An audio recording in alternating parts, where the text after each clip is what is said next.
Hello, welcome to the wardroom. Fleet Submarines had a generous sized wardroom given the space limitations. And this was an important place for the officers to dine, hold meetings, and most importantly for our discussion today, how they had some fun and got their recreation. Hello, I'm Paul Farace, Director of the USS Cod Submarine Memorial, and I'm glad you're joining us again for another bit of behind the scenes history.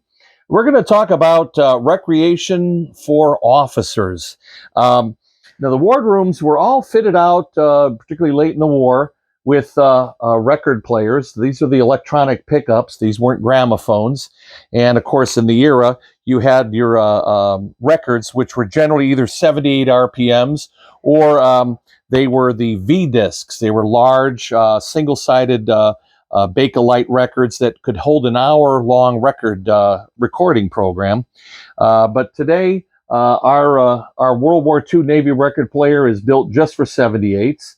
And right now on the platter, we have something by Frankie Carl, and it's probably a nice little jump tune.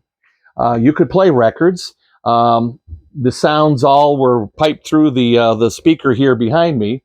As was the RBO. If you didn't want to listen to records, you could tune in Armed Forces Radio up here on the RBO2. U.S. military personnel were given the latest information and sports scores from the States. But sometimes, and I think frequently from what I'm told, at particularly 8 p.m. Tokyo time in the Pacific, U.S. Armed Forces, particularly ships, could tune in Radio Tokyo. Why? Well, there was a propaganda broadcast each night at 8 p.m. It was called 0 Hour, and it featured a Japanese-American woman. There were several who played the role of a gal we called Tokyo Rose, but she called herself Orphan Ann. And of course, Orphan Ann was in America. She was Japanese ancestry. Her parents sent her to Japan to take care of her grandparents. This is one of the Tokyo Roses. And she was taking care of her grandparents when the war broke out. Being an American citizen, of course, the Japanese government suspected her. So she was offered the choice of either going into an internment camp or making propaganda broadcasts for the Japanese government, which she did. Now, she had a staff, as our researcher, Evan Cerny-Inon, our curator, told me. She had a staff of American POWs who wrote scripts for her, and she did try to make their life as good as possible, as much as she could. But the one particular Tokyo Rose who got all the notoriety, I'm not going to try to butcher her name, but sadly, after the war, there was a lot of popular sentiment among the population that they should hang Tokyo Rose, or Orphan Ann as she called herself. The government didn't see it quite that way, but this one particular Tokyo Rose did spend several years in a federal penitentiary. She was pardoned decades later by President Ford. She just preferred to live outside of the limelight.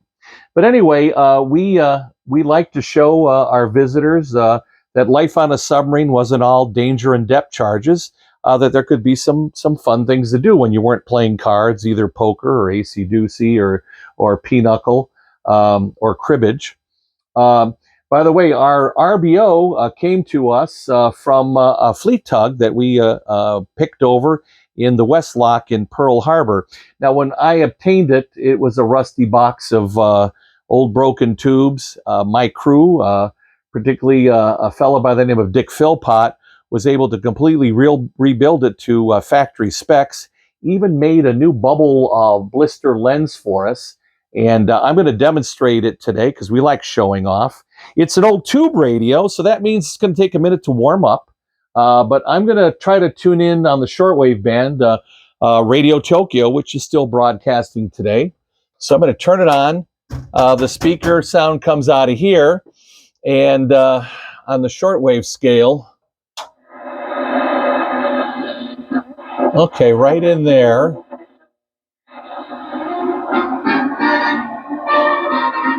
Well, there we go. That's Radio Tokyo. Interestingly enough, it's playing some vintage swing music, but you know, the Japanese are into nostalgia and American music. Hello to my orphans wandering the Pacific tonight. It's Tokyo Rose. Lovely new music to serenade you lonely GIs and sailors. Evan, how did... Wives and girlfriends are out on dates with all those well-paid 4Fs back home. 4Fs? That's... On the planet, How is this happening? for the boys on the submarine Cod. Hey, that's us. Sailing along the coast of Formosa. Yeah, that's where we are. Song submariners. Tomorrow you may be sleeping on the bottom of the sea. Far, far, far from your... I'm not liking this. How did this happen? This is supposed to be just modern rate. That's an old broadcast. I'm gonna turn that off because you know, of course, it's going to keep playing until the radio tubes deactivate. But that's a little frightening. So I don't know how that happened. But anyway. That is Orphan Ann, and that's freaky. Anyway, remember to like, hit the subscribe button, notification bell, and if we're not in the Twilight Zone, hopefully we'll be back soon with some more interesting history. Thanks for tuning in.